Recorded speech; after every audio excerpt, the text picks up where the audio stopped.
पाकिस्तान से आई सीमा हैदर को लेकर हर रोज नए खुलासे हो रहे हैं। 4 बच्चों को लेकर पाकिस्तान से नेपाल के रास्ते भारत आई सीमा हैदर और उसके प्रेमी सचिन ने काठमांडू के जिस होटल में रुकने की बात बताई थी वो जांच में सही पाई गई है और उस होटल के मालिक गणेश का भी बड़ा खुलासा आया है।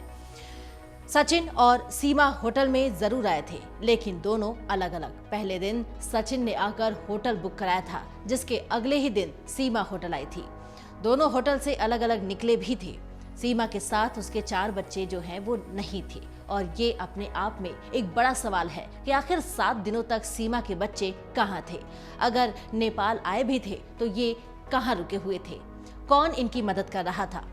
सीमा हैदर और सचिन मीणा होटल में ठहरने के दौरान शिवांश के नाम से कमरा बुक किया था। नेपाल में एक होटल के मालिक गणेश ने बताया है कि सचिन और सीमा हैदर मार्च में 7-8 दिनों के लिए उनके होटल में रुके थे और अपने प्रवास के दौरान वो ज्यादातर अपने कमरे के अंदर ही रहते थे।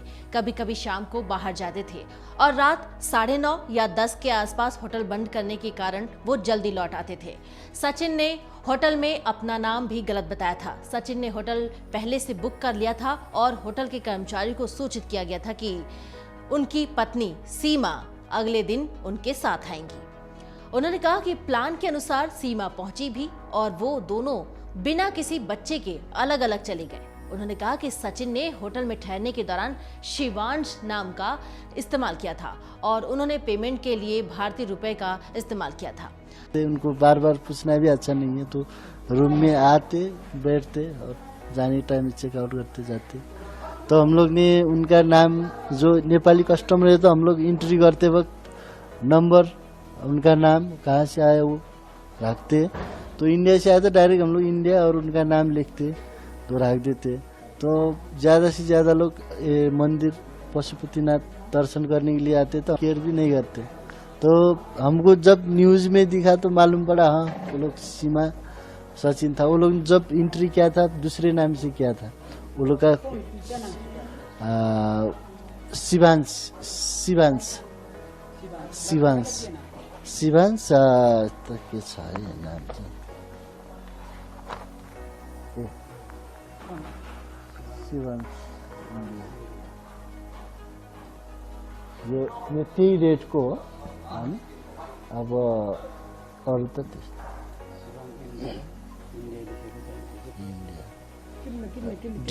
डिपोजिट आइसी 500 गरेको थिएँ अनि यही छ, सबै यसमै छ।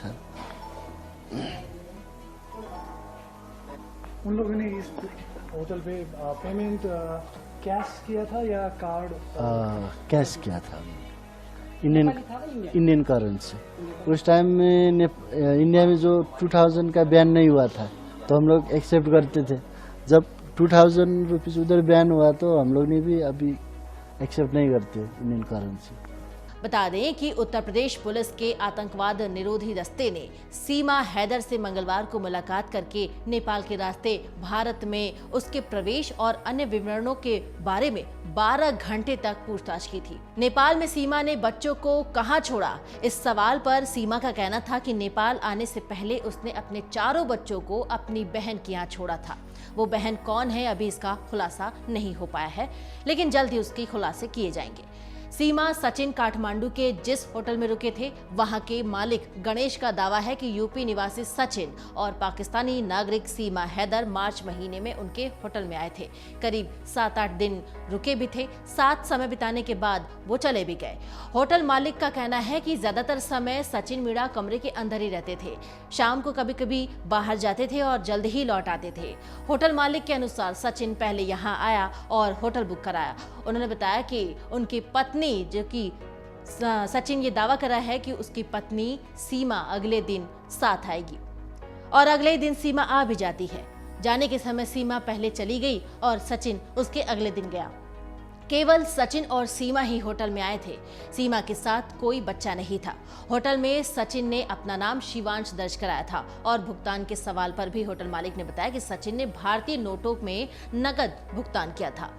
सचिन और सीमा को लेकर सवाल भी लोगों के जहन में कौंध रहे हैं और सबसे बड़ा सवाल ये है कि सीमा अकेली आई थी तो उसके 4 बच्चे कहाँ थे।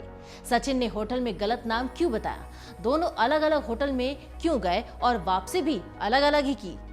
वहीं सचिन और उनके पिता नेत्रपाल सिंह को भी सुबह करीब 8:30 बजे ग्रेटर नोएडा के रघुपुरा इलाके में उनके आवास से पूछताछ के लिए ले जाया गया और सुबह करीब 10 बजे नोएडा में एटीएस के यूनिट कार्यालय लाया गया, जहां देर शाम तक उनसे पूछताछ की गई। पूछताछ के दौरान सीमा हैदर ने लगातार कहा कि वो सिर्फ अपने प्रेमी सचिन मीणा से मिलने के लिए भारत आई थी। अभी एटीएस फॉरेंसिक साइंस लेबोरेटरी के डेटा के साथ अपने बयानों का क्रॉस सत्यापन भी कर रही है और सूत्रों के मुताबिक बताया जा रहा है कि डेटा निकालने के लिए उसका मोबाइल फोन और अन्य सामान एटीएस के कब्जे में है।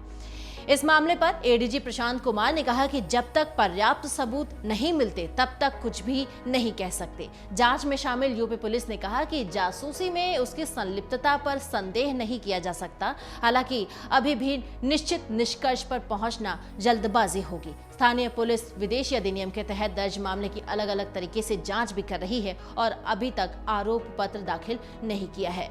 उत्तर प्रदेश के विशेष पुलिस महानिदेशक प्रशांत कुमार ने कहा कि जासूसी के आरोपों के बारे में इतनी जल्दी कुछ भी नहीं कहा जा सकता।